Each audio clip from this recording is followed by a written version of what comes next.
యుతనేషియా, mercy killing. సింపుల్గా చెప్పాలంటే కారుణ్య హత్య.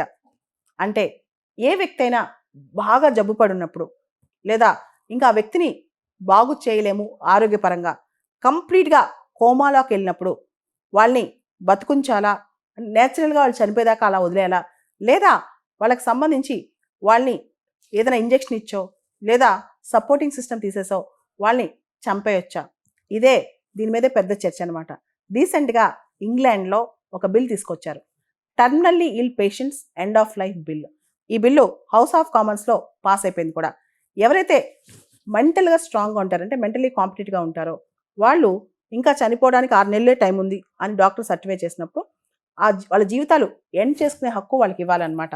ఈ సందర్భంగా ఇంతకుముందు ఇంగ్లాండ్లో ఎవరైనా వాళ్ళకి అలా సపోర్ట్ చేసినా, ఎవరైనా వాళ్ళ జీవితాలను ఎండ్ చేసినా అది క్రిమినల్ అఫెన్స్. అది విక్టోరియన్ ఎరా లాస్ ఉండే అనమాట ఇంగ్లాండ్లో. ఇప్పుడు అలా కాదు, ప్రోగ్రెసివ్గా థింక్ చేసి ఎవరైనా టర్మినల్లీ ఇల్ పేషెంట్స్ ఉన్నప్పుడు వాళ్ళు చనిపోవడానికి వెసులుబాటు కల్పిస్తున్నారనమాట. అయితే పేషెంట్సే ఫాటల్ డ్రగ్స్ వాళ్ళే తీసుకోవాలి. ఎవరైనా సపోర్ట్ సిస్టమ్ ఉంటుంది కానీ ఆ ఇంజెక్షన్ కానీ ఆ డ్రగ్ కానీ డాక్టర్స్ వేయరు. పేషెంట్సే తీసుకునే శక్తి వాళ్ళకు ఉండాలన్నమాట. ఏదైతే వాళ్ళు మరణానికి సంబంధించిన డ్రగ్ ఉందో, ఆ ఫ్యాటల్ డ్రగ్ ఉందో పేషెంట్సే వాళ్ళపైన వాళ్ళు అడ్మినిస్టర్ చేసుకోవాలి. ఒకసారి డాక్టర్ గ్రీన్ లైట్ ఇచ్చిన తర్వాత ఒక ప్యానల్ దాన్ని అప్రూవ్ చేయాలి. దానిలో social worker, senior legal figure ఉంటారు, సైక్రియాటిస్ట్ ఉంటారు. వీళ్ళందరూ అప్రూవ్ చేసిన తర్వాత ఆ వ్యక్తి ఎవరైతే పేషెంట్ ఉంటారో తనకి తనే ఒక డ్రగ్ వేసుకుని చనిపోవచ్చు అనమాట. దీన్ని అసిస్టెడ్ సూసైడ్ అంటారు. అసిస్టెడ్ సూసైడ్ వేరు, యుతనేషియా వేరు అనమాట.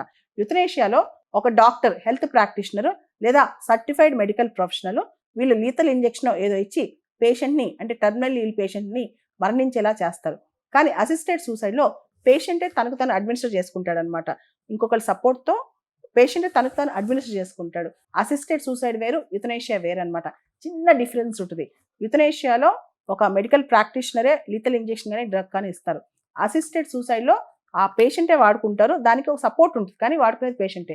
అయితే దీనికి సంబంధించి భారతదేశంలో పరిస్థితి ఎలా ఉంది? యాక్చువల్గా భారతదేశంలో యుతనేషియా, యాక్టివ్ యుతనేషియా ఇప్పటికీ క్రైమే అనమాట.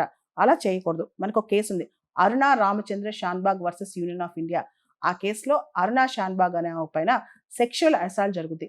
42 years అమ్మాయి, ఆవిడ కంప్లీట్గా క్లినికల్లీ డెడ్ కండిషన్, కోమాలో ఉంటుంది అనమాట. వాళ్ళ ఫ్రెండ్స్ అది చూడలేక సుప్రీంకోర్టులో కేసు వేస్తారు, ఆవిడకి యుతనేషియా ఇవ్వండి అని చెప్పి, యుతనేషియాకి పర్మిషన్ ఇవ్వండి అని. కానీ కోర్టు ఇవ్వలేదన్నమాట.